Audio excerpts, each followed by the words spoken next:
नमस्कार मित्रांनो, केंद्र सरकारचा भारतमाला हा महत्त्वाकांक्षी प्रकल्प आहे। याबद्दल आपण थोडक्यात जाणून घेऊया। भारतमाला हा प्रकल्प खरं तर वाजपेयी सरकारचा ड्रीम प्रोजेक्ट होता, पण 2004 च्या नंतर 10 वर्ष काँग्रेसचे सरकार असल्यामुळे हा प्रकल्प थंड बस्त्यात टाकण्यात आलेला होता। पण 2015 साली या प्रोजेक्टला पुन्हा सुरू करण्यात आले। यासाठी रस्ते व दळणवळण मंत्री नितीन गडकरी यांनी यासाठी पुढाकार घेतला। भारतमालाची गरज का पडली हे आपण एकदा बघून घेऊया। भारतात 5,48,02,000 किलोमीटर रोडचे नेटवर्क आहे। अमेरिकेनंतर भारताचा दुसरा नंबर आहे, ज्यामध्ये सगळ्यात जास्त रस्ते भारतामध्ये आहे।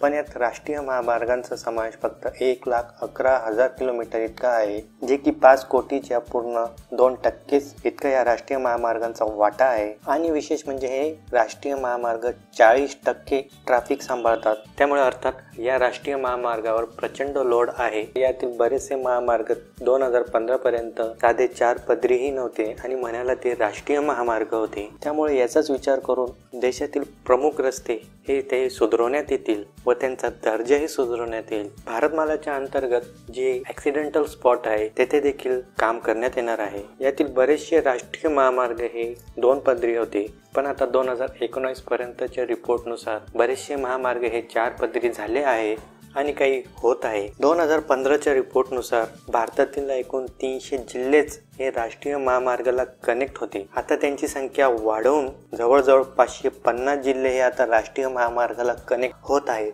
यात मी तुम्हाला सांगू इच्छितो की भारतामध्ये बऱ्याच भागात या राष्ट्रीय महामार्गांचे काम जोरामध्ये सुरू आहे। यासाठी सरकारने वेगळे बजेट दिलेले आहे, त्यामुळे या रस्त्यांचे काम जोरात सुरू आहे। यामध्ये एक लक्षात घ्या की इथे महामार्ग तर सुधारला जातच आहे, त्यामुळे आहे तो महामार्गाबरोबरच नवीन महामार्ग देखील बनत आहे। या प्रकल्पाला मंजुरी खरं तर 2015ला मिळाली आणि 2016 पासून याचे काम सुरू झाले। तर 2016ला 10,000 किलोमीटर, 2017ला 10,000 किलोमीटर, तर 18-19ला 12,000 किलोमीटर इतके काम महामार्गांचे झालेले आहे।